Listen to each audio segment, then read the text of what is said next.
Welcome to the Startup Grind. Game. I've been volunteering for this in June. It will be 6 years. And I want to say thank you to Ricky and Julia and the folks at Silicon Valley Bank. Silicon Valley Bank has been our sponsor literally from day one. And we moved here, what, 3 months ago? 4 months ago now. So this is our third event here? Yeah, third event here, and then we had... second event here, and then third one at our old location. The great thing about Alzheimer's is so many new friends. And so, who here has never heard of Tech Wildcatters? Very good, that's awesome. Who here first time at WeWork? Very cool, pretty cool space. So, the format here is, it's a fireside chat. There's no fire, but you know, it's Texas. The only question that I ask every single guest is, what's your passion? What gets you a speeding ticket coming to work when you know you might be having a bad day? Outside of that, it's literally just a conversation. And Startup Grind's mission is to educate, inspire, and connect entrepreneurs. And in June of 2012, I read about it. They had 4 chapters. One of them was Austin. I said, God damn it, I'm so tired of Austin kind of stuff. And we don't. So I sent an email to the people and I said, hey, I'm not a stalker, I'm not a murderer. I would be happy to volunteer and run the Dallas chapter. Unfortunately, they had no screening. Said, come on. As you can see here, this is about 2 years old. There are now 330 chapters in 115 countries. And we have a conference once a year. Anybody can come. We had, I think, 3 presenting companies, and we had probably about contingent 15 or 20 from Dallas. And there were 7,000 people here in Redwood City. And what it does is you're here to learn, and you're here to meet people. And in the audience, they're typically what we call entrepreneurs and wantrepreneurs. Right? Entrepreneur, hey, I'm trying to make payroll, I'm trying to make it happen, I got to sell something, I got to make something. A wantrepreneur is, I'm really wanting to do something, but I don't have really the understanding of how to do it, or I don't know how to do it, or I want to learn how to do it. And that's what this is for, right? This is for you to become permanently unemployable and become an entrepreneur so that you can go pursue your dreams. That's the easiest way to put it. But if you don't want to, you just want to learn about innovation, things like that, that's key. So the format is he and I are going to have a conversation. I'm asking one question, the one I mentioned, and then who's here to Steve Blank or Eric Reese, Customer Centered Development? Anybody? Okay, just a few. So then I'm going to ask you guys, now you've heard from TJ for a couple of minutes, what I want to do is I want you to say, what do you want me to ask him? And 5, 7 people, and it's not like, hey Brett, what do you want me to ask him? I ask him. I just weave it into the conversation. And then at the end, classic Q&A. At the very end, we have basically, how can you help someone, and how can you be helped? What are you looking for, and what can you give? And that's the ethos of Startup Grind. It's not just collecting business cards. It's literally, how can I help someone? Because I'm helping someone, I'm paying it forward, and at some point in time, people are going to help me back. And so that's what the essence of it's all about. So every single person get up. You only get about 15 seconds. If it's an advertisement for your firm, I'm going to gong show you, and you're out. But if you don't stand up and say, hey, I'm looking for a technical partner, or hey, I need a designer, or hey, I'm having problems with finance, I need someone to help, then you're not going to meet the right person in this room that might be able to help you. So, with that, I want to say once again, thank you very much to TJ. Now, if anyone works with me and they have a problem, this isn't the place to bring it up. We do have a suggestion box. And I don't get into his sign, where he went to school. If you want to do that, you can go, look up online. That's all stuff you can read on your own. This is about ideas. This is about his philosophy, which you can't always get when you're just reading about somebody, right? Or what their LinkedIn profile looks like. Your passion, right? Why do you do what you do? Because it's not always easy. So, I think for me, it all stems from, I'm very competitive, and growing up, I was a horrible student. I had a pretty severe case of dyslexia, and so school I failed miserably all the time. And so being that competitive, but then failing every day was a huge struggle. And I think that kind of just created this competitiveness. I just hate to lose. I absolutely hate it. And not in a very aggressive way. It's just I will find a way, to win. And it may be 6 months, it may be 3 months, but I'll get revenge on it, and I'll figure it out. And so that's kind of I think because of that, that's what drives that competition. So I'm going to pick on one thing that he said, and then I'm going to go back to you guys. So you talked about this dyslexia and the difficulties that did, my assumption is that really generated a real strong desire to overcome whatever thing you needed to overcome to compete with. Yeah, no, I think it kind of created a different skill set that, I couldn't like learn traditionally. Still, when I read my 5-year-old's books, sometimes it's a challenge, but but I understand the complexities of building a company. When I was young, my mom put me in computer programming classes when the Apple II first came out. Where everybody pretty much started. Yeah, and I just kind of learned a different skill set, and that was one thing that I knew how to do was I could figure out how to build a company, and I enjoyed the strategy. So I knew I was never going to be a rocket scientist. It just wasn't my calling. But I knew how to build a company, and I was incredibly passionate about it. That's cool. Okay, so now you know a little bit about TJ. What are some themes? It can be a specific question, but it can be themes that you all want to understand. Don't make me spell anything. We'll try to take 4 to 7 people to say, hey, I want to talk about this. Somebody else? Who wants to go first? Nobody likes to go first. Who's going to be bold? Anybody? Freaking mice. Okay, there we go. We got an icebreaker. Yes. So how did you know that you were working on like the right type of problem when you started your company? Okay, the right type of problem for his company. Others? Somebody else? Can somebody put a hand back there? No? You guys, this is the first crowd that's ever had one freaking question. Okay, that's good. I will ask questions. Because I get to pick the guests. We have one in the back. Corporate culture. Corporate culture, okay. So let's talk about what you're doing today at OpenKey, just kind of macro view. Mm-hmm. You all are in a really nascent growth industry that has the ability to disrupt the whole entire customer experience. When people don't think about a key as disrupting the customer experience. Yeah, so we do mobile key for hospitality. We're getting into multifamily next, but it's so this is my 3rd venture-backed tech company that I've built, and it's probably the most fun because we really get to kind of disrupt the hotel industry, and it's a really fun space to be around, and it's a big problem. It's there's a lot of stuff that we can fix, and it's really complex. So I started the company in 2014.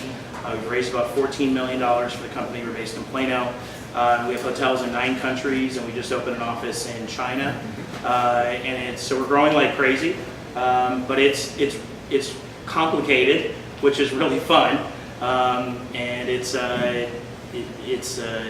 definitely a challenge every day.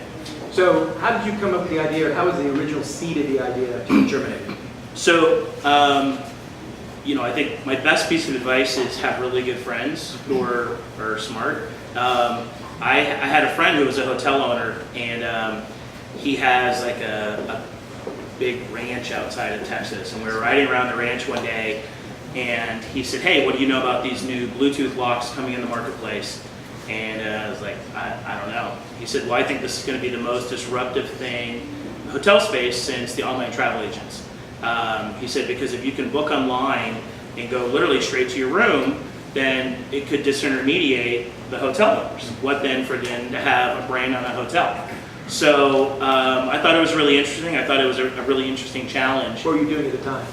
So I was running a company called Koupon Media, which I loved, and I had started that about 3.5 years before that. And so this came at the absolute worst time. Koupon Media is a company that I started through Tech Wildcatters, and it was a company that I absolutely loved.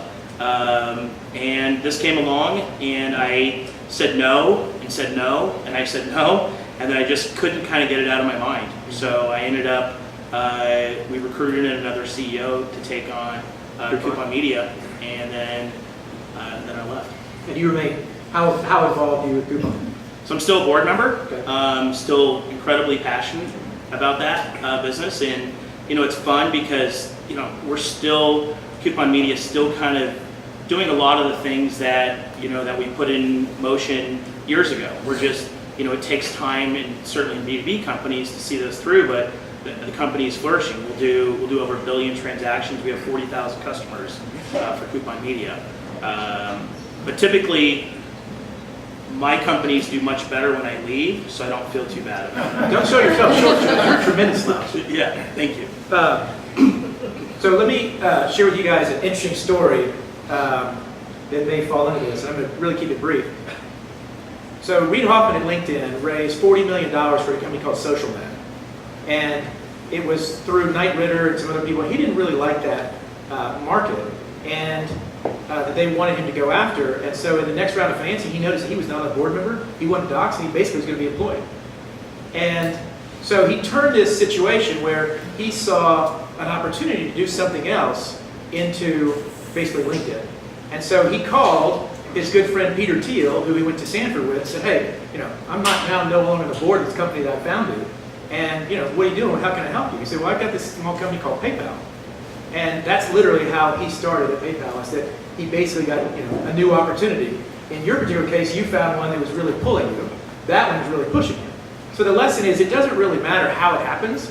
You can create opportunities from something you think may be a really bad situation, or just a better situation than what you're in today. Yeah, the ironic thing about Koupon Media was it was an amazing company, great opportunity. But I had been on kind of hiatus because I had sold a company a couple years before that, and I was way too young to be like checking out. I sat on the couch and watched the World Cup one year, like the whole thing, without like leaving the couch.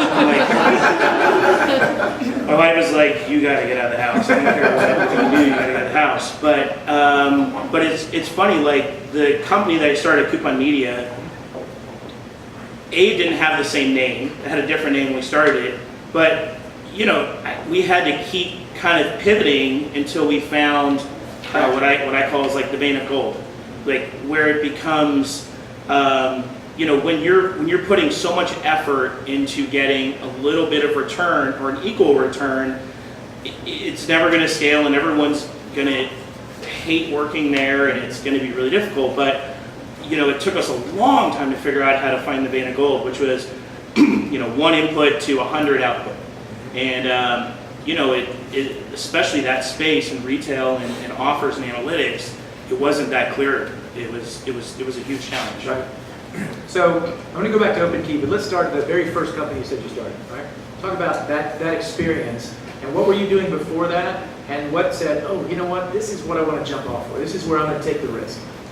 So my first company is a company called Mango Mobile. I started in 2004, and then I sold it in 2007. Started in 2005, sold it in 2007. We had it for 2 years. Before that, I was at Samsung Telecom. I was running movie and music sponsorships for U.S. and Korea. Right. And that was a great job. I got to go on music tours. I toured with Britney Spears for 3 years. Actually, she said she toured with you. Yeah, right. But that was a great job, and it was really hard to give up that because I had a lot of anonymity, and Samsung, there's not a lot of anonymity. It's a tough culture. Like I remember my manager, my boss, who was the CMO, would be like, okay, here's our monthly report of the times that you were on time and late this month. And it was like how many times you moved your badge, on the reader before 8:30 a.m. So, I had a lot of ability to do other stuff. So it was really hard to quit that. It's the whippings will continue until the morale improves. Yeah. And big companies are festered with those kind of people.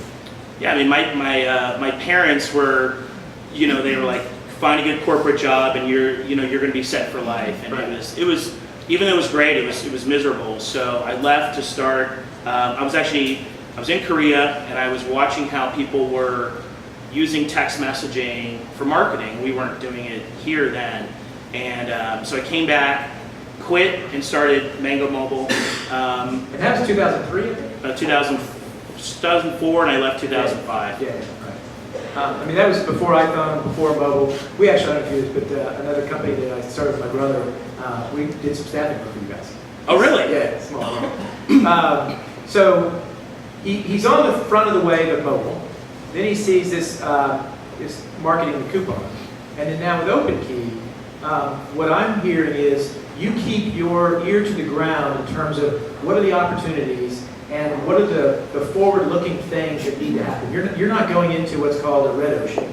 You're generally going into a blue ocean. Have you ever heard of this red ocean, blue ocean? What's the name of the, if somebody does, somebody look it up on your phone. Who's the author? It's a really good book. And it's about, if you're in a red ocean, it's a lot of blood, and you can make a lot of money in a red ocean. But you have a different strategy in a red ocean than you go to a blue ocean. And what I see TJ's doing is he's finding blue oceans, right? Mobile was like nascent back in 2003, 2004. And then with OpenKey, I think I read less than 5% of hotel keys actually have Bluetooth. And so you've got unbelievable amount of upside. And you seem to be the type that likes to be on the front of the wave, and you drive the conversation.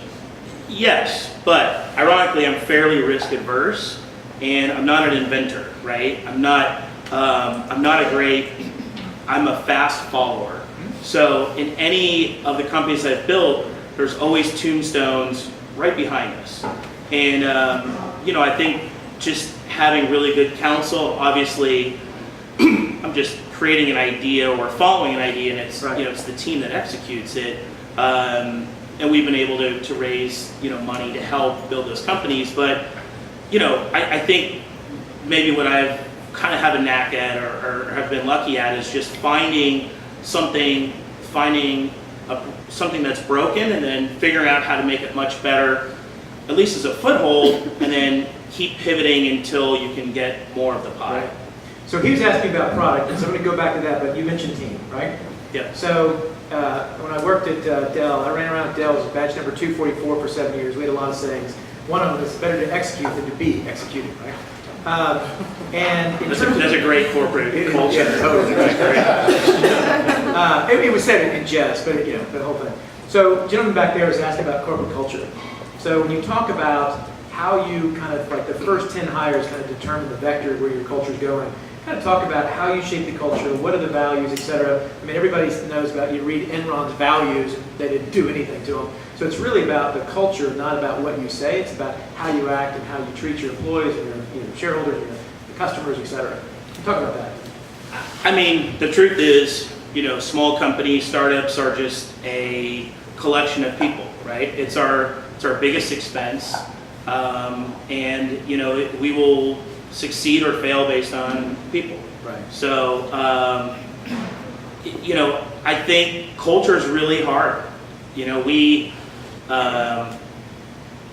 My first company, we tried to do a bunch of things. Like we did, we put beanbags everywhere. Everyone got to watch movies on Friday, and then we, drank ourselves stupid every other day. We're like, oh, that's culture, and that didn't really advance the business, and I don't think anyone really kind of felt like they were on a team. And I think what I've learned is, one thing I try to do on the 4 companies I've created is I just try to do a postmortem every time and try to write like 20 things that I totally messed up.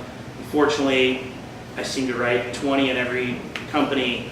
But culture is one of those 20? Because we all know as founders. You can stop. I just stopped at 20. But it's culture is hard because when you have issues. I mean, you always have issues, right? Companies are just kind of you're ebbing and flowing. You ups and downs. It's not going to be sunshine when things need work. Right. And I think that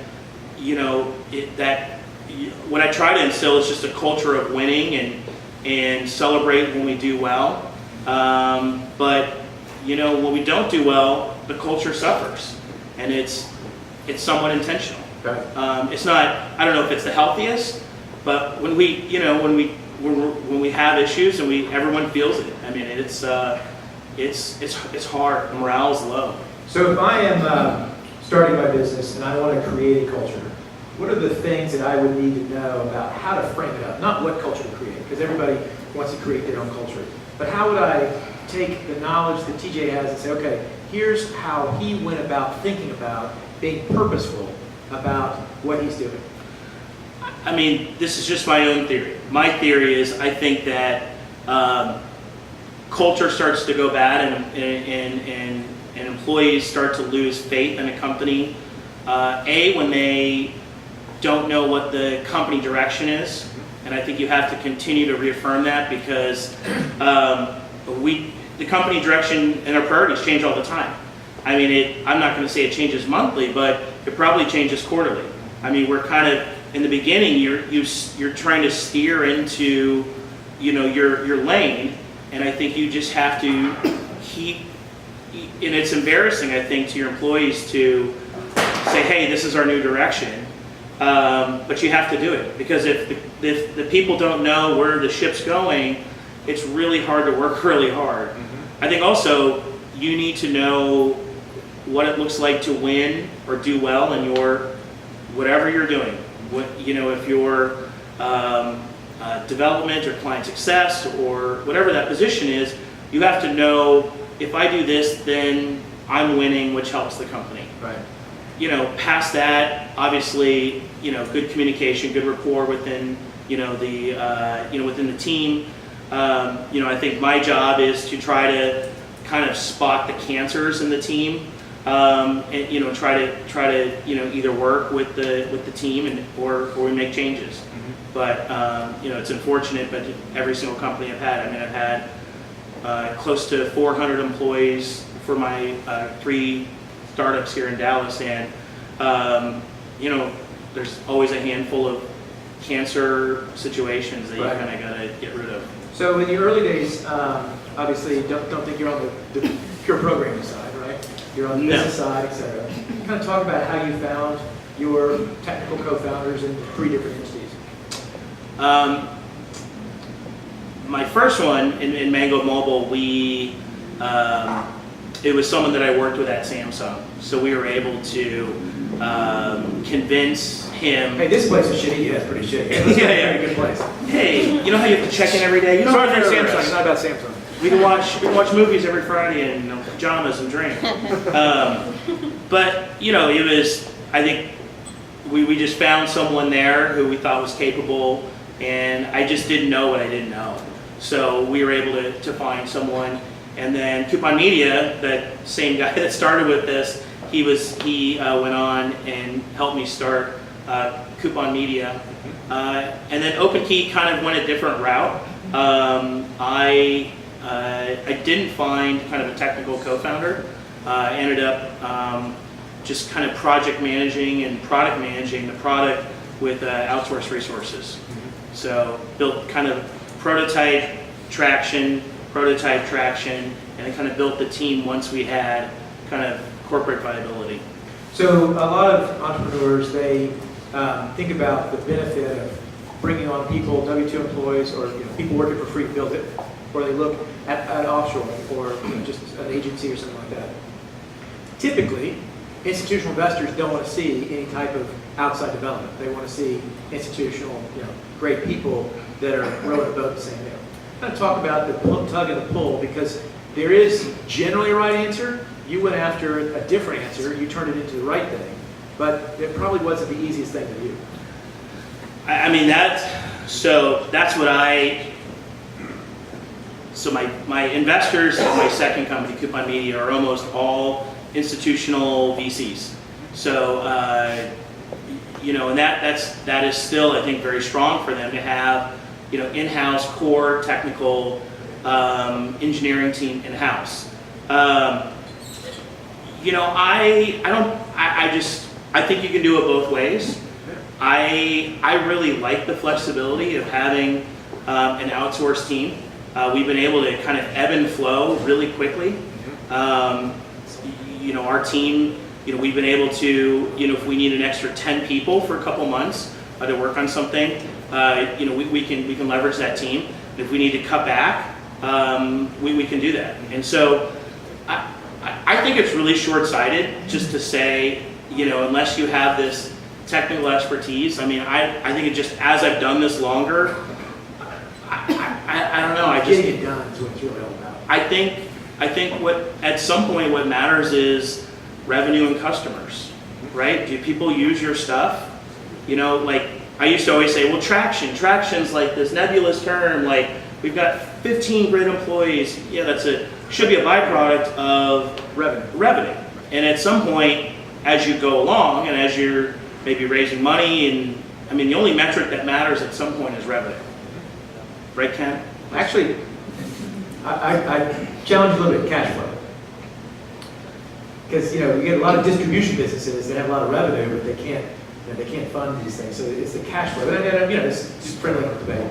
But yeah. So I guess it depends on the timing of the business, right? Early on, obviously cash flow important, but getting to revenue as quick as possible kind of cures a lot of things. Cures all ills. Yeah. As you grow and as you mature, and obviously, your fear is always, is this last capital in? And cash flow comes a little different, right? If I've got 50 million of revenue, but I'm still losing $30 million, that might be fine for some industries, right? I mean, that's just a drop in the bucket for Amazon. But maybe for my space, the mobile key space, there's no one that's going to touch us with those metrics. Different dynamics, right? Yeah. So the other gentleman was asking about how you know when you have the right product. I think part of it is when you hit that vein of gold, right? But how do you know, kind of break it down a little bit, how do you know that you're on the way to vein of gold where you're seeing those signs and you're not drinking your own Kool-Aid?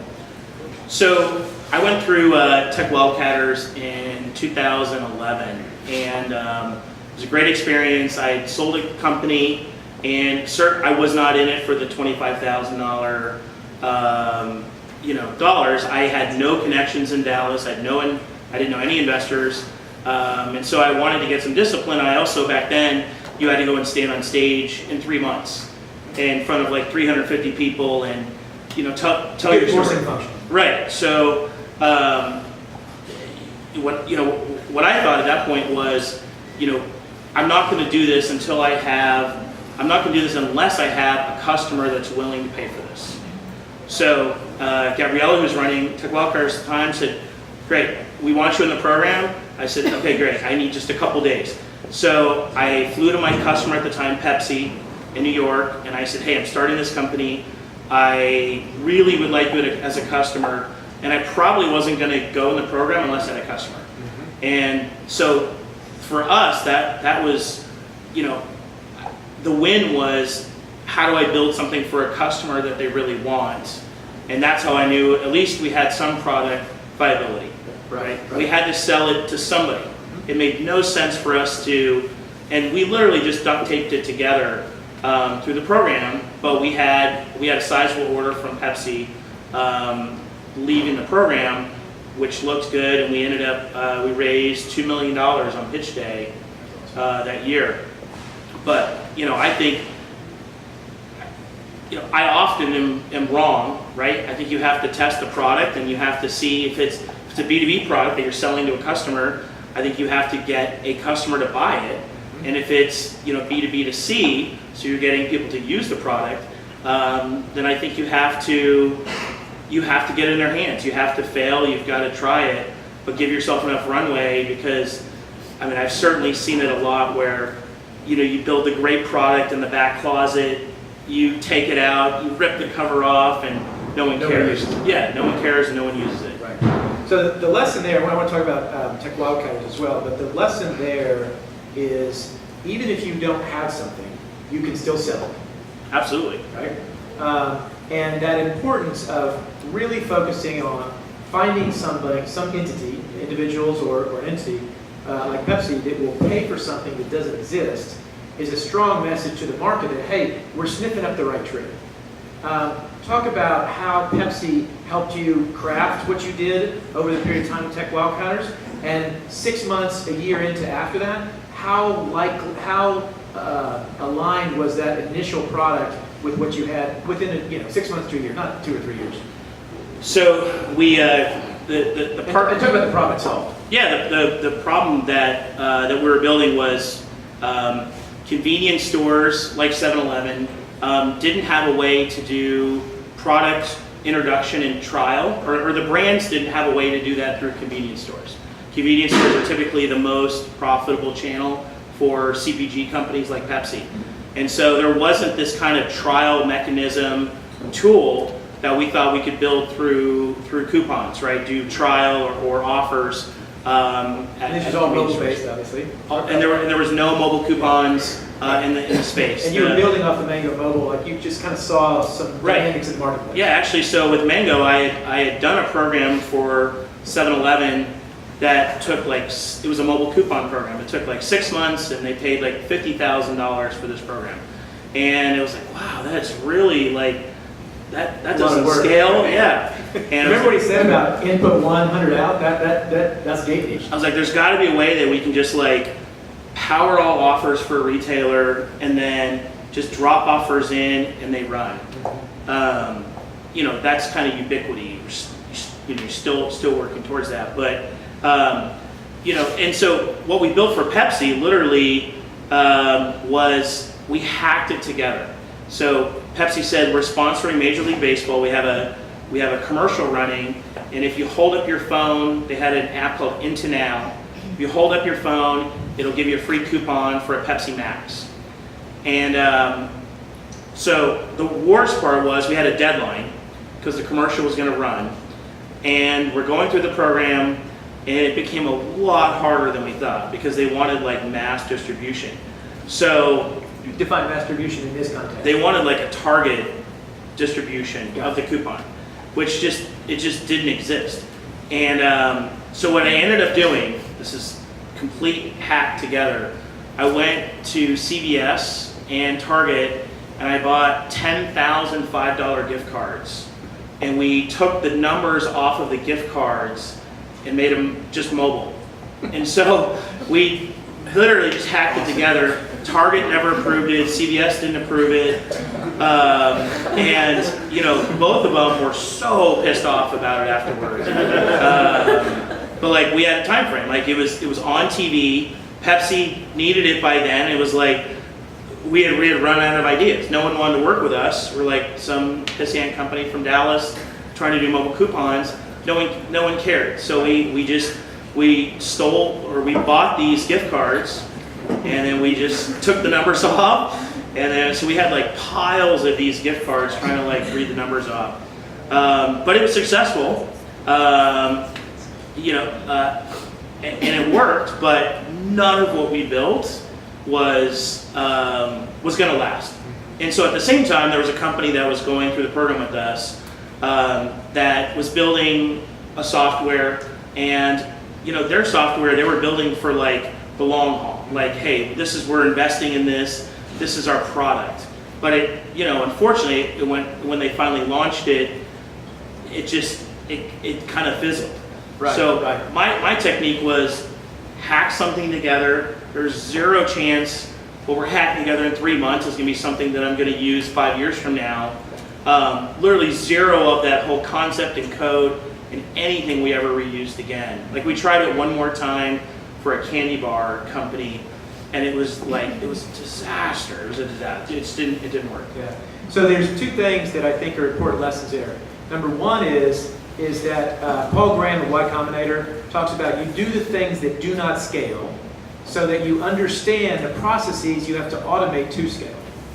And Airbnb, Brian Chesky, Joe Gaba, they literally would go to all of their customers in New York City, and they would take their own pictures because they knew that when they took the pictures, a higher conversion and everything else. And so they personally went to like 400, knocked on 400 doors, said, hey, we're at Airbnb, we're going to take a picture of what you're doing. That's obviously not scalable. Just like going and buying 10,000 credit cards is not scalable. But what it shows is it shows grit. And if you type in grit in Google, the second line is a TED Talk on grit. And it is phenomenally interesting. Only 8 minutes, not one of these 20 minutes, which those are fine too. But it's phenomenally interesting. What investors look for is they look for grit. And there's another one called Geshido, Geshido, get shit done, right? And you can buy a little poster, it's called Geshido. And that's what he's exhibiting, right? You're just getting shit done. And it doesn't have to be beautiful, but it's revenue driven, and it is solving a problem for the customer, otherwise you're not going to get revenue out of it.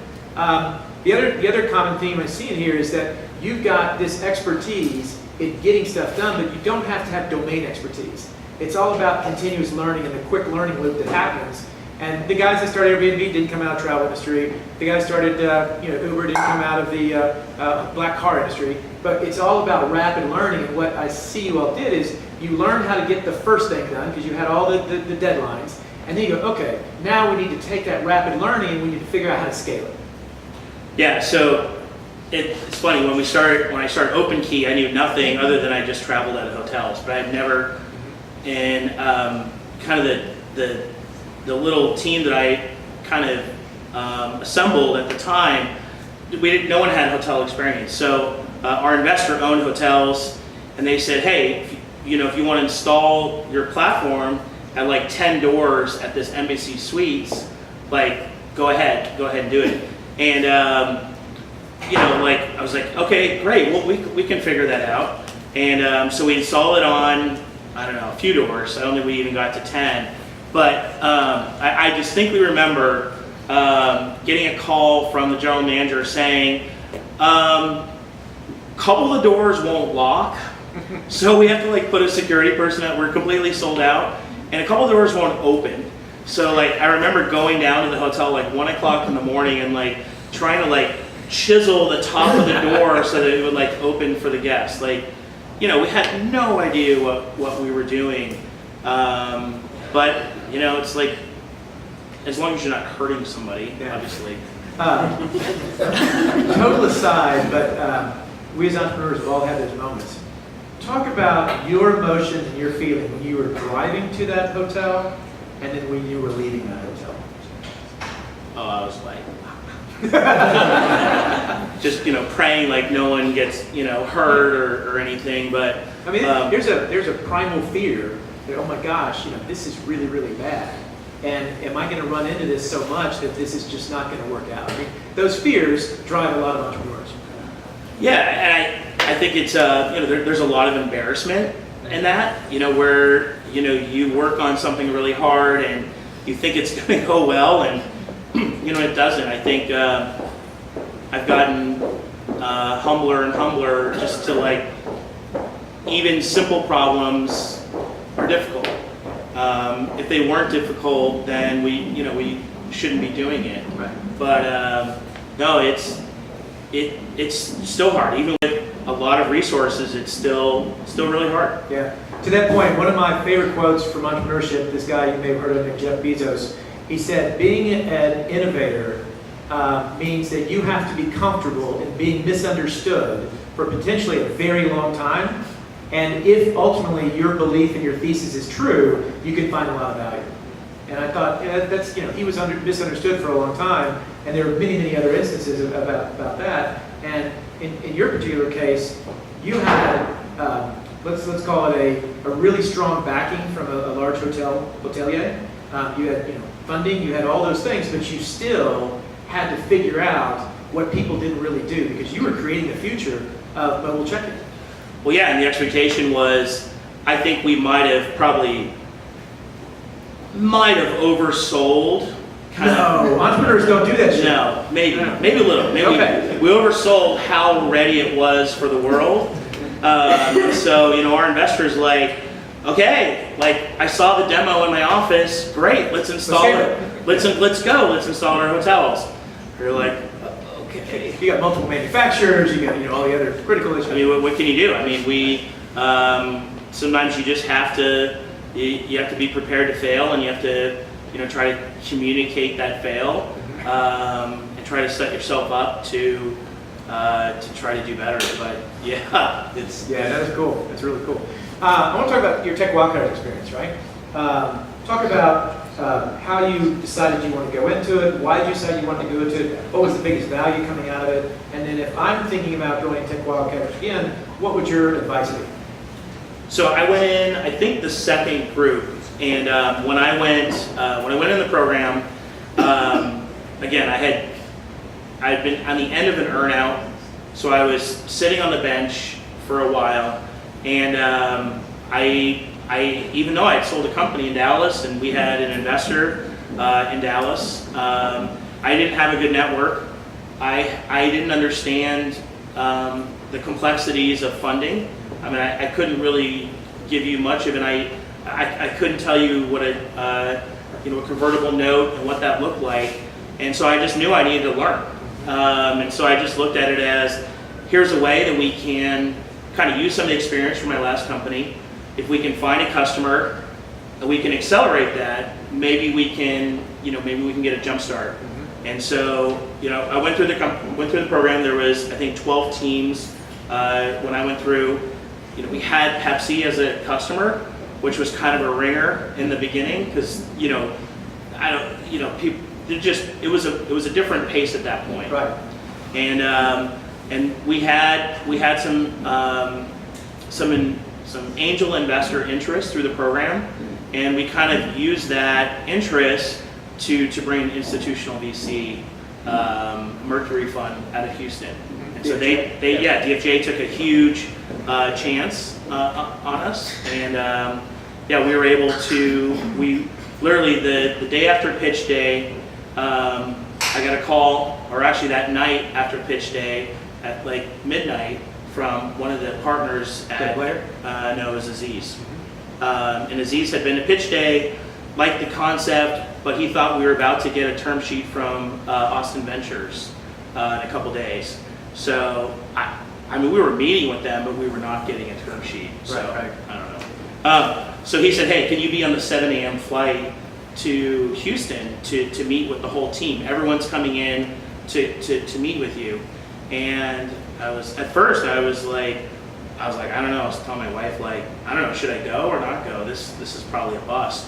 And just go, be fine. So I got on that first flight, and they literally wouldn't let me leave the conference room. They kind of put me in a conference room for a little bit, and they wouldn't kind of let me leave until we had a handshake deal on the term sheet. So there's a huge lesson there. Who here is raising money, has raised money, or is thinking about raising money? Raise your hand. Okay. So we can talk all about that. I don't want to go into that now because it's another deal. But there are a couple of different resources on the internet. Mark Suster, both sides of the table. Deval Ravikant with Angel List. Brad Feld has what's Feld's in Venture deals. which Venture deals. Venture Deals. Yeah, he's written a book, etc. He's out of Denver. He actually grew up here. Went to Richardson High School. And then there's a guy named Fred Wilson. Fred is at Union Square Ventures. It's AVC, A Venture Capital, avc.com. Phenomenal resources in terms of how you do this. But the net of it is that what drives most investor behavior is FOMO, fear of missing out. And so Austin Ventures funded my first deal. So does Silicon Valley Bank and Fremont Ventures out of California. And if they wanted a deal, right, they're going to act exactly the way you saw them to act because they had the FOMO. They fear they were going to miss out on this deal. And this deal fit their parameters and all the other components that come into that. And it sounds like you played them like a maestro in an orchestra. And it's not always easy. Yeah, the ironic thing is I did have that meeting with AV the next week, Austin Ventures, and I went into it and I was like, hey, just want to go ahead and start with, we just signed a term sheet. And one of the partners was like, what are you doing? Why are you here? They basically threw me out 2 minutes later. Well, that's AV. Yeah, but I think it's, so I looked today before I came, I've raised almost $32 million for my companies in Dallas. And I think there's always that concern of there's no investment money here. Yeah, there may not be VCs coming out of the woodwork. There's obviously there's always money, I think, for opportunities. It may not be a $10 million round of funding, but I think there is money. If it's not here, it's somewhere else. I think there's money for good deals. Well, if you have revenue, the money will find you. I think even if you have something that is of high value to someone, and they feel like that this is something that could scale really well, and I think fits a need. Yeah. You have a unique position on it. I raised a lot of money with very little revenue. So. Yeah. Well, I don't mean you have to have revenue to get money. What I mean is, if you can sell the brass ring, Yes. You've got a large market. And that's going to be really attractive to particular investors. But I would say it's science and a lot of art.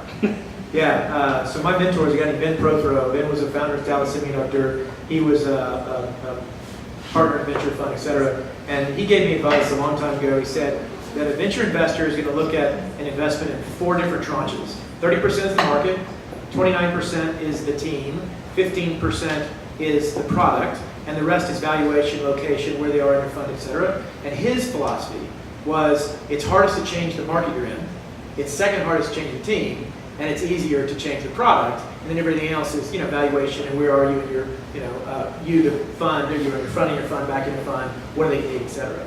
And I thought always that was an interesting framework. It doesn't mean it's right, but it's an interesting framework because it is hardest to change the market you're in. You're in the electronic key market. If you want to go into, automated vehicles, that's a really big pivot. But if you've got a team that's a high-performing team, good culture, and they're adept and they're really quick learners, you're going to find that. And the way he said it is, if you can have a mediocre product with a great team and a good market, then you can have a really successful operation. And so any other permutation. Do you disagree with anything there? No, not at all. And I think the one thing that I've learned, probably the biggest thing I've learned from building companies is, to never fall in love with your idea, right? I mean, I get the great fortune of getting to meet with a lot of entrepreneurs, and I think I'll meet with entrepreneurs that are saying, oh, I've been working on this idea for 8 years, or 5 years, or 2 years. And I was like, well, how much time have you? Well, I've put a lot of time. And it hasn't really, either I haven't done anything, and I think you can love your idea to death, and that's one thing that I've learned is, if you have to be kind of really pragmatic about what you're doing, and seeing if you can get life into something, can I get customers? Is there anyone willing to invest a little bit of money? Is there interest out there? Try to get that out. I think in 120 days. I think if I have an idea that lasts longer than 120 days, I haven't done anything with it, or no one wants to invest or buy it, you got to kill it. But I just try not to love my companies to death. Right. I think you can love friends and family. You can love your company to death. You can either pass on an investment round that you don't think is worthy of your dream idea. I've never come up with a grand slam idea, nor will I ever kill a company because I maybe lost more equity than I thought. Right. Just in this last startup grind, it was in February, to your point, you can't fall in love with your solution. What this entrepreneur said is you need to go fatal attraction on the problem. You want to really understand the problem and not get so in love with your solution, really, to your point. Yeah, I mean, you just see it, you just see it a lot. And I think it could be wrong timing, it could just be the wrong approach to something. But I think you have to be pragmatic about it. These are, whatever we're doing are difficult problems to solve. So with Mango, with Koupon, or with OpenKey, and you can, if you want to, answer all 3. In my belief, to be a successful entrepreneur, you have to, part of what you have to do, a small part, but is an important part, is you have to know something nobody else knows. And you have to be right about that. Or you have to think things are different than the way they are. And Greylock, who invested in LinkedIn and all these other companies, they did analysis, and they looked at their biggest wins, and they're a venture fund that doesn't require unanimity in their investment committee, and every single time, it was a highly contentious discussion whether to go in that deal or not. And the example they use is Airbnb. Right? It's like, oh yeah, millions of people are going to let a stranger live in their home. No, they're freaking not. I'd never do that. Well, so you get all that group thing, but there was enough support in that committee that said, no, we think this is really real. And the other thing around that is that it gives the market, it gives the entrepreneur enough time because the market opportunity is just not so prevalent that they get a little more time to go, make those mistakes and everything else. And so what is it that in each of the 3 or the one that comes to mind, did you really say, hey, this is what I feel is right that the market's not really seeing? I mean, if I look at all 3, it is absolutely, I don't think we knew exactly, we didn't have it all figured out in the beginning. I never have it all figured out. We can find the right people, right? And we can ask a lot of questions, and we can fail fast and try again. And I think that, I know a little bit of the history of the Airbnb, and I think there was, a lot of micro failures. It might have been the same strategy. A lot lot of micro failures and, along the way. Every single company I've built has been, try something, fail, try something different, try, try until you can't try anymore. Yeah, and you mentioned the first thing, it's the team, right? So it's the team that can try and learn and pivot and adjust and modify based on the data that's coming in. I would say that's a huge important part, and to go back to the culture and everything else of, hey, how do I have an entity that I'm putting together that finds a repeatable and sustainable business model?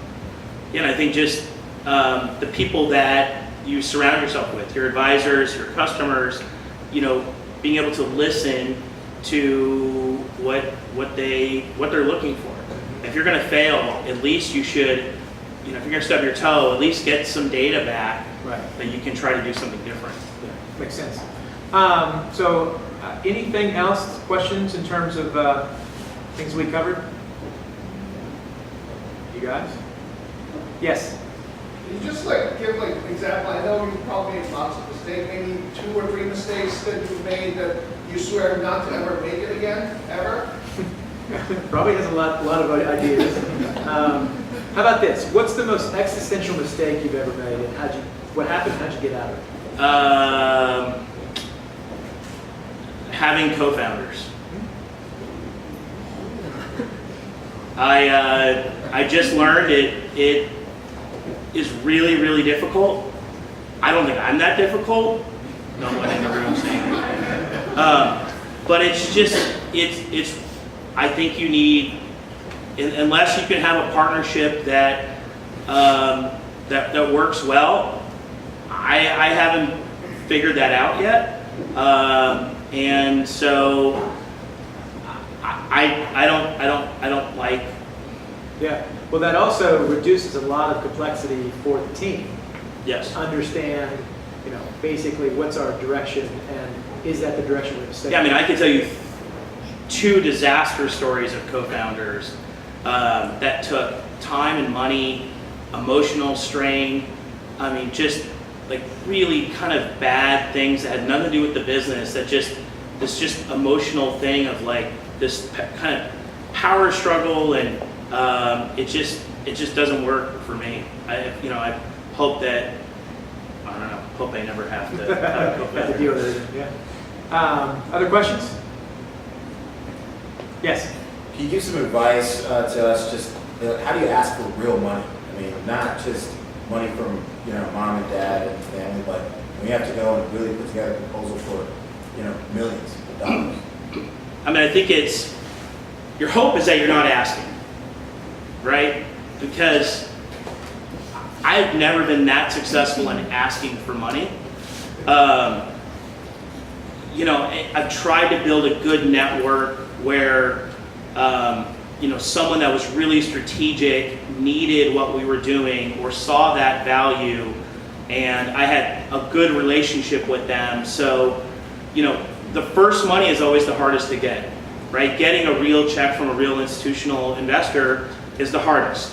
Your hope is that that's the last money you need, but that's rarely ever the case, right? Because depending on your size and scale, right, you're going to take $1 million to $5 million check, and now the expectation is you better go and spend that money within 12 to 18 months at the most.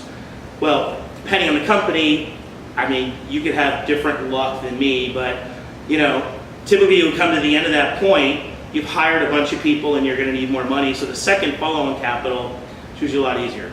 I mean, I've tried to either find a strategic investor, like through a customer or a partner, or an institutional VC. Like at Koupon, before I left, I was taking, even though we weren't, right after we raised money, we put out press release on it, I was taking like 10 VC calls a month.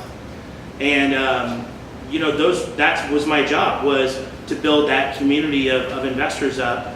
And when you don't need money, they're always right there. When you need money and ask for it, it's a hard sell. I mean, I think you have to just keep building and adding value, create relationships, ask for advice, and hopefully they'll see the value. I think it's really hard to ask for money. Another way is self-fund, right? So a lot of companies figure out how do they take consulting revenue or other things while they're building that. That's another very complex problem to have. The guys at Dialexa have done a great job about that. You have a variety of different ways to do it, and the best way is customers. I mean, Sanjeev Sidhu, who's founded I2, he's my first guest. He said, I found it's a lot easier to ask a customer for $250,000 for an investor to do it. Oh, yeah, easily. And, if you get to the point where you're doing, $100 million of revenue, it's a different story, right? They're just different deals. Right. The other thing that I found is PR, it's kind of old school. People don't believe in press release anymore, but I think doing press releases has been kind of my pipeline of investors. So more PR we do, the more investors want to talk. And FOMO. Yeah, and the way I try to do it with investors is I'll say, hey, look, we'll do a 15-minute call, even though maybe really interested. It's a 15-minute call. Hey, this is what we're doing. Not ask for money, and say, okay, great.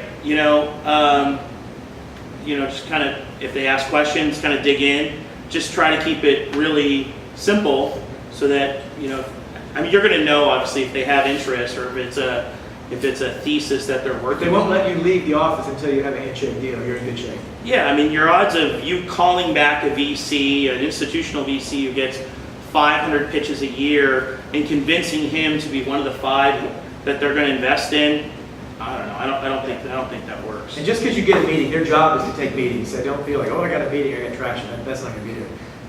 One way, this is kind of interesting.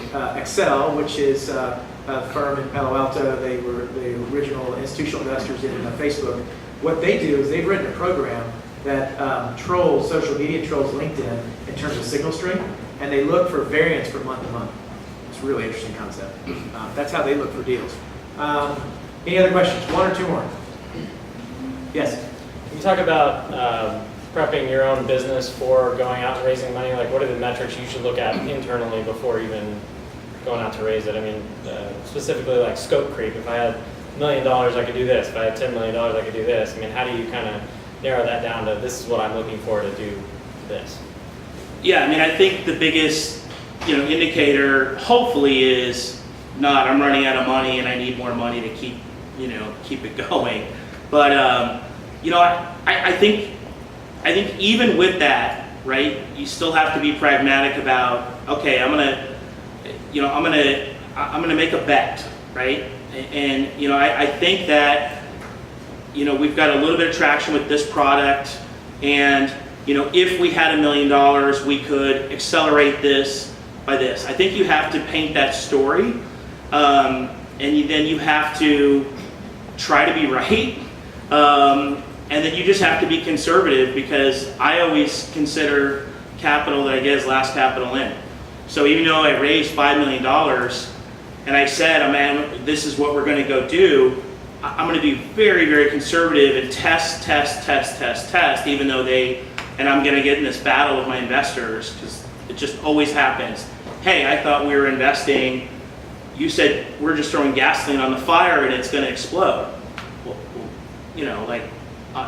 there's, as you know, like product releases and it's just a different Cycle. It's a different cycle. And I think you do, but that's what I've been successful with, is just trying to paint a picture of if then what. We've been very successful. We see this market. If we had this is what I expect. This is what I could see the outcome being. It also, because I get asked this, it goes without saying that you have to have left your job, right? Now, if it's friends and family, that's a little different. But if you're taking OPM, other people's money, would you put money in somebody who hasn't left their job, who doesn't believe enough in themselves and their ability to execute to do that? There's a saying that anybody here heard of the chicken and the pig at breakfast? You know this one? The chicken has an interest in breakfast, but the pig committed to breakfast, right? And that's what an investor wants, is they want you to oink. Because they want you to get a cold when they sneeze. That's the easiest way to put it. And so, one other question. Anybody else? All right. So, the last part of this is and you guys are such a freaking quiet crowd. I don't know if I'm going to let you play this game. But you're here to learn, right? You're here to meet people that can help you. Anybody here to meet a person that can help them? Just raise your hand. Okay, good. Y'all are the ones that are going to stand up first. So stand up, say, hey, this is my name, this is my company. I don't want to advertise it, just the name of the company, and how can I help people, or what is the help I'm looking for today? So when y'all there, raise your hands. Go. I'm Travis Delaney, my company's agency route. I raised seed capital. I have left my job about 6 months ago, and I'm looking to kind of take that next step to institutional. So what are you looking for? So looking for somebody that's gone through that experience of raising institutional money and talking about taking that next step. Very cool. So if you got money raising experience, he'd like to talk to you. Anybody else? Come on, we have about 5 or 6. Yep, there we go. Yeah, Steve Gilman, Block Party, teammates over there. We raised an angel round, a seed round, looking for Series A. Talk to people about strategic investment as well. Okay. Yeah. Very cool. Thanks, Steve. Anybody else? Yes? Y'all raised your hands over here when you said I've raised money, or I'm looking to raise money, or something, whatever it was. Going once? Going twice? Very cool. We're really thankful. This has been awesome. Thank you. Really, really good stuff. Appreciate it. Really good stuff.